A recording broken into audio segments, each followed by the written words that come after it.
Bonsoir, bienvenue dans Au Quotidien et Au Quotidien, la suite avec à la présentation ce soir Colin Ancel. Bonsoir Colin. Bonsoir Alexandre Ferrer, bonsoir à toutes et à tous. Dans cette édition, on parle de sport automobile. Avec Maxime Robin, le pilote qui a participé aux 24 heures du Mans et qui s'apprête à découvrir d'autres 24 heures à Daytona. On parle avec lui de ses projets pour 2025. Et puis dans la suite, présentation de la promo 16-18. Organisée avec l'AFPA, l'Association pour la formation des adultes, un programme qui aide les jeunes actifs déscolarisés ou sans emploi dans leurs orientations, mais aussi leur rapport aux institutions, découvertes dans la suite. Mais d'abord, on passe donc à l'actu du jour.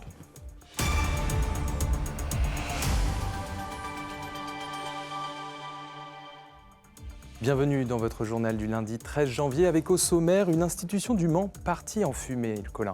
Oui, l'auberge des 7 plats dans la cité Plantagenet s'est embrasée ce week-end aux grandes dames des habitants et des personnes y travaillant. Témoignage dans cette édition. L'association Ukraine au Mans expose une ambulance mitraillée par les Russes. L'enjeu, récolter des dons pour soutenir l'Ukraine et sensibiliser les Manceaux à cette guerre. Et puis rencontre avec la dessinatrice Coco après une semaine de commémoration des attentats de Charlie Hebdo où la journaliste et caricaturiste travaille toujours. Vous l'avez entendu, une institution partie en fumée ce week-end dans la cité Plantagenet du Mans. Un incendie a détruit toute la toiture et 2 étages de l'auberge des 7 plats, restaurant bien connu des Manceaux. Le sinistre s'est produit samedi 11 janvier vers 3h30 du matin. L'intervention rapide des pompiers de la Sarthe a évité la propagation des flammes aux bâtiments voisins. Aucune victime n'est à déplorer, mais 15 personnes ont été évacuées et 8 ont été relogées par la mairie. Le reportage de Laure Girard. L'enseigne est encore bien là, mais le toit, le 3e et le 2e étage de l'auberge des 7 plats sont réduits en cendres. Alertés par le propriétaire d'un bar voisin à 3h30 du matin ce samedi 11 janvier, les pompiers interviennent rapidement afin d'éviter que l'incendie ne se propage au quartier. Alors effectivement, c'est un des risques principaux, c'est-à-dire que les dispositions constructives font qu'il y a un enchevêtrement de toiture. C'est ce qui fait la grande beauté de la cité Plantagenet, mais c'est ce qui aussi constitue une vulnérabilité importante. Et nous, dans les priorités, évidemment, c'est le sauvetage des victimes si toutefois il y en a, mais cette nuit, on a été épargné par ce point-là. Donc tout l'enjeu a été de placer le plus rapidement possible nos engins. Une enquête pour définir les causes de l'incendie est en cours. Seule certitude, quelques heures plus tard, il s'est déclaré sous les combles. 66 hommes du feu et 13 engins sont déployés. Jusqu'en milieu de journée, les équipes se relaient pour surveiller le bâtiment. La structure de l'immeuble n'est pas atteinte. Mais la stupeur se lit dans les regards des voisins et des amis de l'établissement comme Christine, libraire. Voilà, le restaurant a pris feu. Ma librairie est intacte. Les pompiers m'ont autorisé à rentrer pour vérifier. J'ai pas de problème chez moi. Les pompiers ont fait un travail extraordinaire. Ils sont toujours sur place. Le patron de l'auberge et son équipe de 12 personnes sont sous le choc. Ils ont pu entrer quelques minutes en fin de matinée afin de récupérer les denrées alimentaires au sous-sol et constater l'ampleur des dégâts. La priorité pour moi déjà, c'est mes collaborateurs avec qui je travaille depuis des années. On trouve une solution pour pouvoir les replacer dans les autres établissements.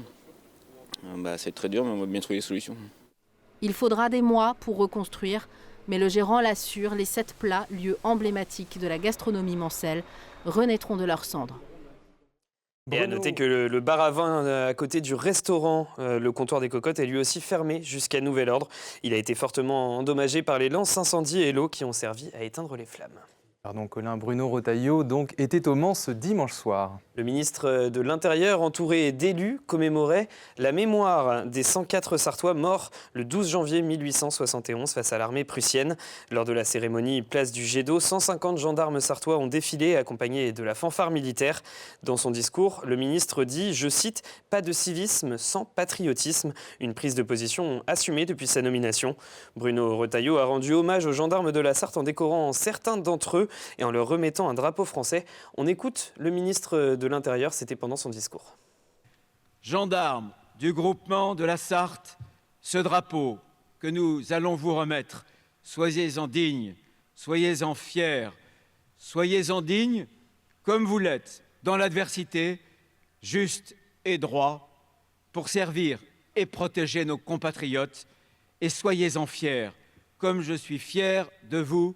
Alors, vive les gendarmes de la Sarthe, vive la gendarmerie nationale. Une tentative d'enlèvement heureusement avortée.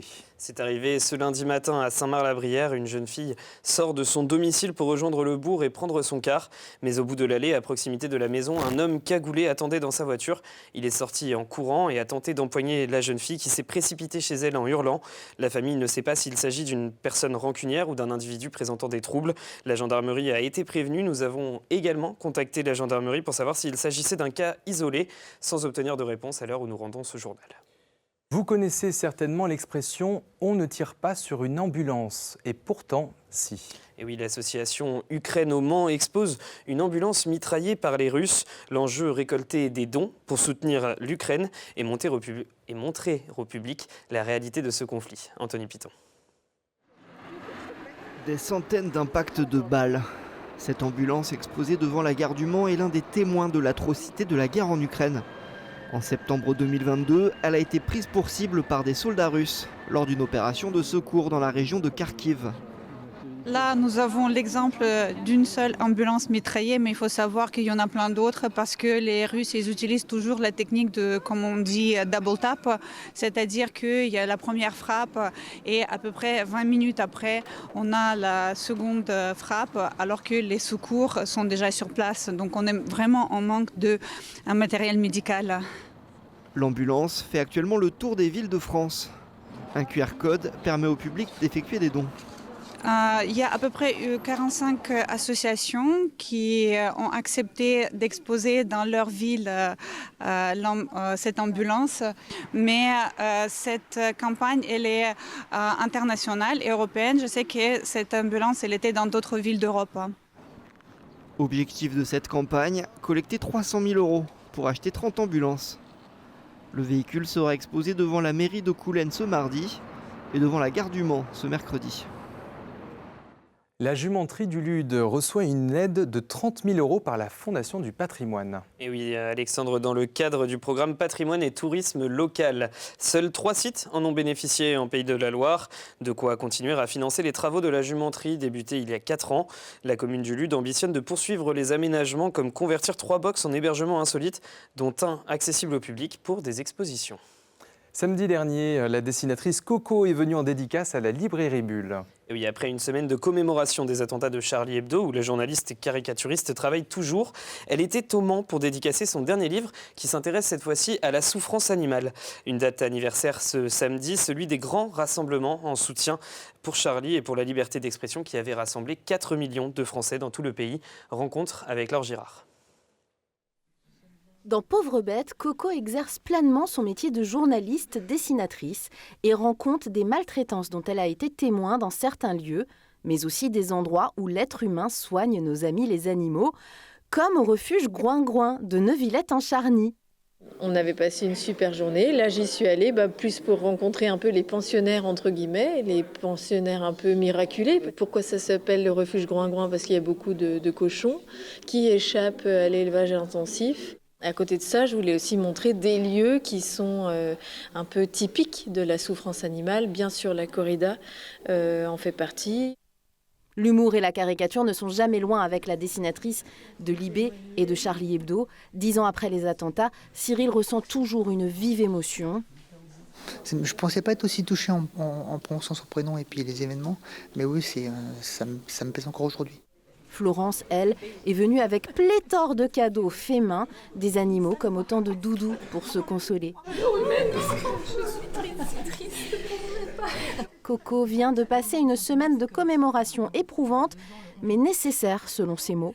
Il y a eu un sondage qui a été fait sur les Français et la caricature qui montre que les gens sont toujours attachés à cet état d'esprit, de continuer à rire, de critiquer cet esprit satirique qu'on a dans nos dessins et dans nos articles. 10 ans, c'est à la fois loin et très court pour nous parce que l'attentat, ça ne nous quitte pas, c'est là tout le temps. Mais la dessinatrice se sait aussi soutenue par ceux qui continuent à croire que la caricature a comme principale vertu d'interroger notre humanité. De la culture au sport, on passe à l'invité de ce journal, Maxime Robin, pilote d'endurance, est sur notre plateau. Bonsoir Maxime. Bonsoir Colin. Vous êtes un pilote que nos téléspectateurs doivent connaître, et notamment si chez vous, vous avez suivi les 24 heures du Mans en 2023. On y reviendra dans quelques instants. Et à 25 ans, pour la première fois, vous allez participer à d'autres 24 heures à Daytona, en Floride. Racontez-moi, qu'est-ce que ça représente pour vous ? C'est un bel accomplissement personnel. Daytona, c'est une des courses que je regarde depuis que je suis tout petit. J'ai eu l'occasion de faire Spa, Le Mans. Manquait plus que Daytona et les 24 heures du Nürburgring. Donc Daytona, ça va être coché donc à partir du milieu de cette semaine, on va commencer à rouler. Et voilà, pressé d'y être et de bien faire les choses. C'est ça, là, c'est l'un de vos derniers moments en Sarthe. Après, vous partez pour la Floride. Donc, votre départ, c'est mercredi. Comment est-ce qu'on se prépare pour un événement comme ça, notamment pendant l'hiver ? Déjà, on aborde le calendrier différemment. Normalement, le début d'année est plutôt vers mars. On commence par 2-3 courses tranquillement et après, on rentre petit à petit dans la grande course qui est aux alentours de juin si on fait les 24 heures du Mans et 24 heures de Spa. Là, le fait de se dire que dès mi-janvier, on a la plus grande course de l'année, on l'aborde différemment. Du coup, on n'a pas réellement de pause pendant l'hiver. Moi, ma saison s'est terminée début décembre à Jeddah, donc à peine c'est terminé, on était déjà concentrés sur Daytona. Donc, vous le saviez déjà pour Daytona ? Ouais, je le savais déjà. C'était signé depuis à peu près mi-novembre. Donc, la finale du WEC, quand Arnold était à Bahreïn, j'ai pu le savoir ce week-end-là. Donc voilà. Et beaucoup de simulateurs, de la préparation physique.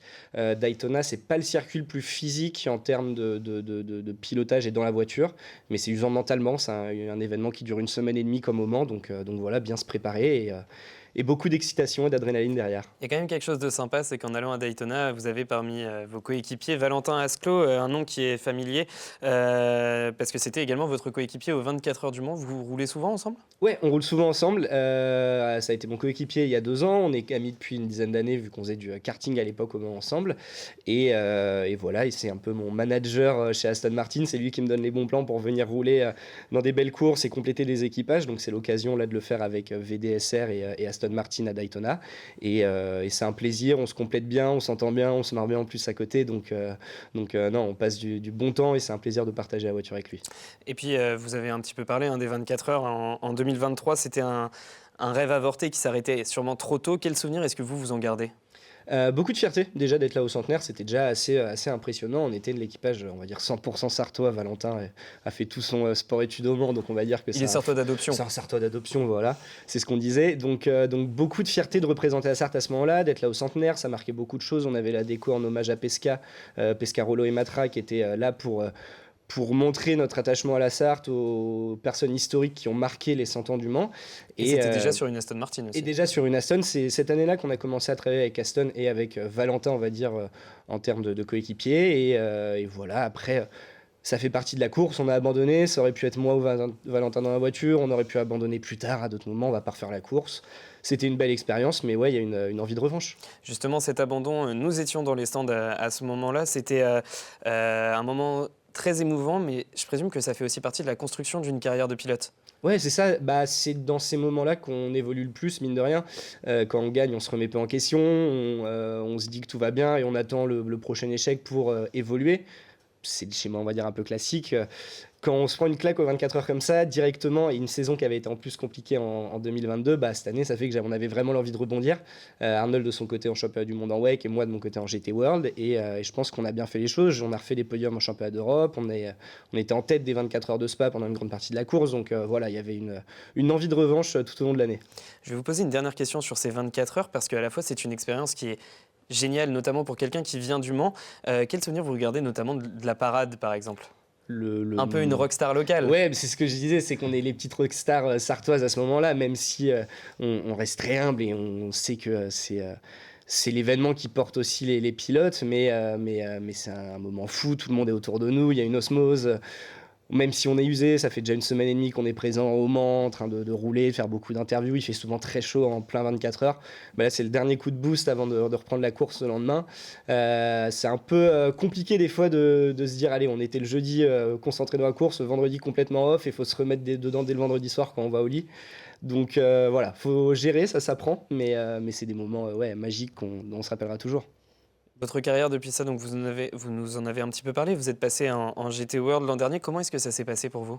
Le GT World, c'est aussi un plan que m'avait donné Valentin avec Valkenors. Valkenors, c'est une équipe qui était anciennement BMW, qui avait gagné Spa avec eux et qui passait chez Aston Martin cette année. Il leur fallait un équipage Silver, donc on va dire c'est un équipage avec des jeunes pilotes comme moi, avec un potentiel de devenir pro dans le futur. Et voilà, on les a accompagnés dans ce début d'année avec eux, avec Aston. Ça a plutôt bien débuté avec une 4e place au Paul Ricard en ouverture du championnat d'Europe. Ce qui est pas mal.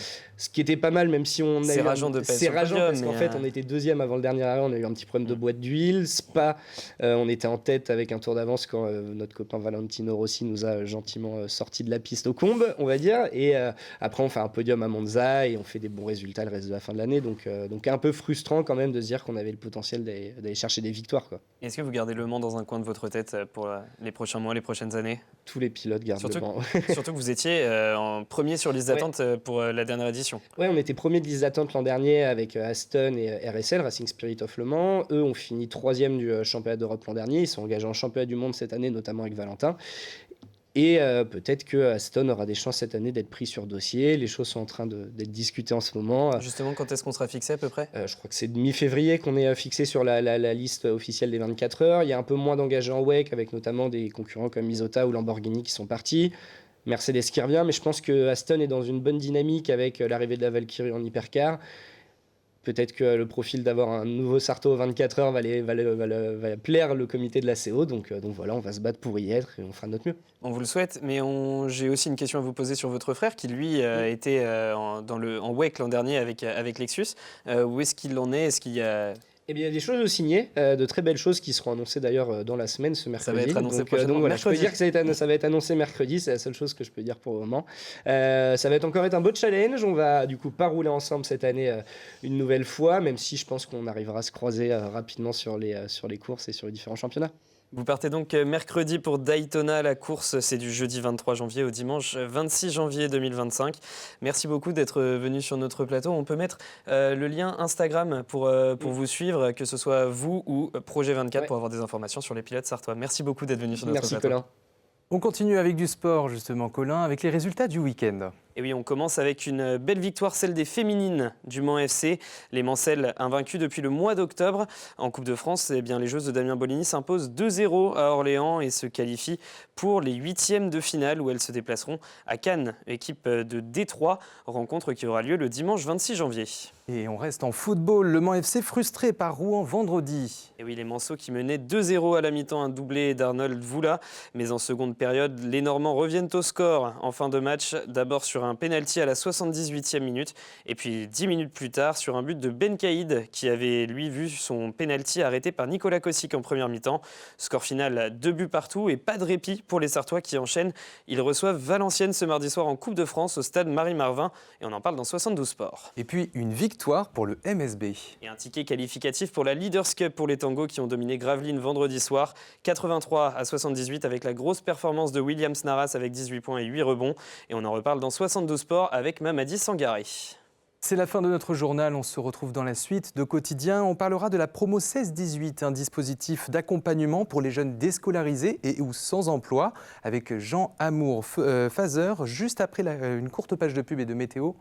A tout de suite.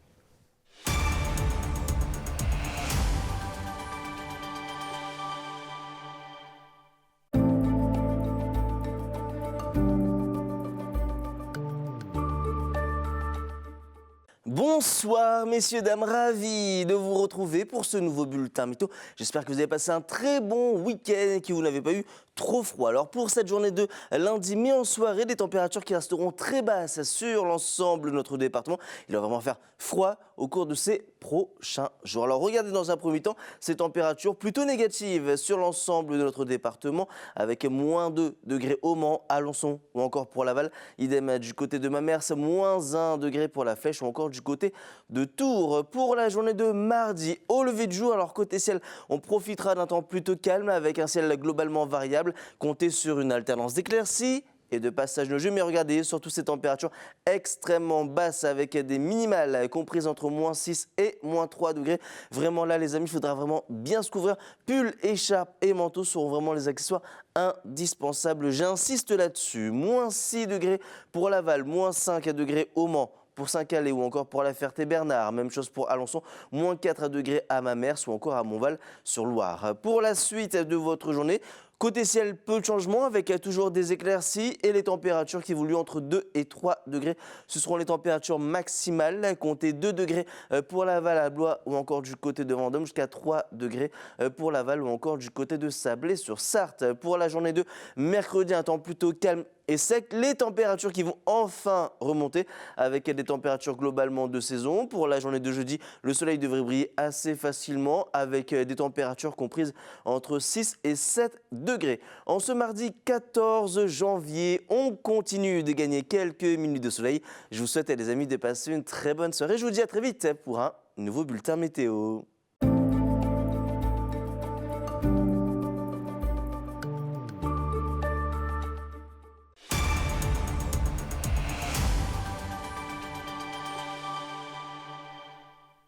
Bienvenue dans la suite de Quotidien. Si vous nous rejoignez dans quelques instants, je serai avec notre invité Jean Amour Fazer. Mais avant ça, on va faire un point sur la qualité de l'air dans notre département.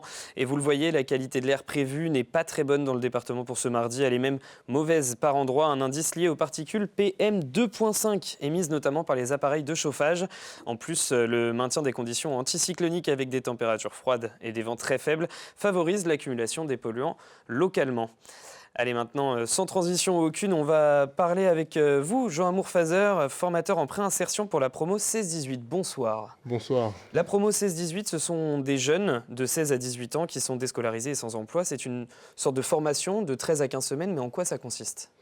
Oui, tout à fait. C'est un dispositif d'accompagnement qui permet aux jeunes de les remobiliser, de les accompagner à l'élaboration de leurs projets professionnels et surtout de les réconcilier avec les institutions de la République. Qu'est-ce que ça veut dire, ça, justement ? Plus précisément, nous avons des ateliers thématiques qui leur permettent justement de les préparer à rentrer en formation, à découvrir le monde d'adulte, la vie d'adulte, le monde professionnel, la découverte de métiers, les savoirs utiles et essentiels et surtout la citoyenneté. Combien de jeunes vous avez dans ces formations et comment est-ce qu'ils arrivent jusqu'à vous ? C'est par démarchage ? Comment ça se passe ? Alors, notre principal prescripteur, c'est la mission locale. Donc, actuellement, nous accueillons 26 jeunes et nous avons des entrées permanentes. C'est-à-dire que chaque semaine, nous avons des jeunes qui rentrent sur le dispositif. Et qu'est-ce que vous faites du coup concrètement dans ces... Il y a des ateliers donc, qui sont organisés pendant 13 à 15 semaines, mais le but c'est aussi de les remettre dans un certain rythme. Exactement. Déjà, justement, les remobiliser, reprendre le rythme, parce que les jeunes qui sont en décrochage scolaire, en général, ils se couchent tard et ils se lèvent tard. Donc du coup, les redynamiser, travailler leurs projets professionnels, faire du sport aussi, créer de la cohésion, recréer du lien social et les faire gagner en confiance en eux. Ça existe donc depuis 2020, vous avez accompagné déjà plusieurs centaines de personnes. Oui. Quels sont les retours, notamment ici au Mans ? Les retours sont positifs. Déjà, on peut dire qu'il n'y a pas un seul jeune qui était sur la promo dont ça n'a pas été bénéfique. Donc on a certains jeunes qui se sont rescolarisés, on en a d'autres qui sont entrés en formation, d'autres ont trouvé un emploi ou sont entrés en service civique. Et justement, les conséquences, quelles sont-elles si par exemple une personne ne trouve pas de formation, etc. Vous dites que la personne en sort grandie malgré tout ? Oui, il en ressort grandi et en plus de cela, il a la chance d'avoir un suivi renforcé sur 6 mois. Donc du coup, on ne laisse pas le jeune libre à la fin de son parcours. Et puis maintenant, il y a même des antennes à La Flèche et à Sablé. Pourquoi ? C'est qu'il y a des besoins ? Alors exactement, il y a eu des besoins sur différents territoires, donc Sablé, La Flèche. Et donc l'envie de ne pas rester exclusivement ici au Mans. Donc nous avons organisé une délocalisation de la promo 16-18, mais c'était durant l'année 2023. Et donc là, le but, c'est de faire connaître ce dispositif. Pourquoi il faut le faire connaître ? Pourquoi ? Parce que souvent, on constate qu'on a de plus en plus de jeunes qui sont décrocheurs, soit parce qu'ils ont subi des harcèlements scolaires, soit parce qu'ils se sont trompés de voie. Et l'idée, c'est de leur dire qu'on a un dispositif qui peut les accompagner durant 13 semaines et de nous faire connaître pour qu'on puisse les orienter vers nous. Si vous voulez plus d'informations, n'hésitez pas à vous rendre sur le site internet afpa.fr/promo 16-18. Et donc c'est organisé avec l'AFPA, l'association pour la formation des adultes. Et vous le disiez, c'est un contact par les missions locales qui se fait. Exactement, c'est la mission locale qui est le principal prescripteur. Donc le jeune vient, participe, donc il doit être inscrit à la mission locale. Il participe à une réunion d'information collective qui se déroule les jeudis. Et ensuite, s'il souhaite intégrer le dispositif, il intègre le lundi suivant. Parce que c'est sur la base du volontariat, c'est ce qu'on a oublié de préciser. Il n'y a aucune obligation. Merci beaucoup d'être venu sur notre plateau, Jean-Amour Fazer. On joue maintenant sur LMTV Sarthe pour gagner 2 places pour un anniversaire, les 20 ans dans l'œil d'Alliance, un groupe créé en janvier 2005 avec 7 chanteuses dans le but de divertir et de se divertir. Gagnez vos places événements à l'un des 2 concerts organisés samedi 25 à 20h30 et dimanche 26 janvier 2025 à 15h30 à la salle Jean Carmet d'Allonne. Pour cela, on joue par mail à jeu@lmtv.fr en ne manquant pas de donner ses coordonnées. Bonne chance à tous pour gagner ces places. On fait un point sur les invités d'Au Quotidien. Ce mardi, nous recevrons Claire Denoël, responsable du service accompagnement des offreurs de soins à la CPAM, pour évoquer la convention médicale, ce qui change en 2025. Et donc c'est important, ce sont des informations pratiques. Et puis dans la suite, focus sur l'association Croqueurs de Pommes Maine Perche. On en parlera avec Jean-Pierre Gauthier, qui est lui-même membre de cette association. Nous sommes lundi, c'est 72 sports dans quelques instants avec au programme du basket, du foot, avec la Coupe de France, focus également sur le Cross West France qui aura lieu ce week-end. Et puis on vous proposera une séquence en caméra embarquée, c'était ce week-end lors des championnats départementaux de cross où notre journaliste Antoine Besson a mouillé le maillot, les genoux également, et il s'est prêté à l'exercice. Regardez ce sprint extraordinaire à la fin, a-t-il doublé son prédécesseur? Eh bien c'est à découvrir dans quelques instants. L'info quant à elle revient à 18h30 en direct ce mardi et d'ici là, passez de bons moments sur notre chaîne. Salut!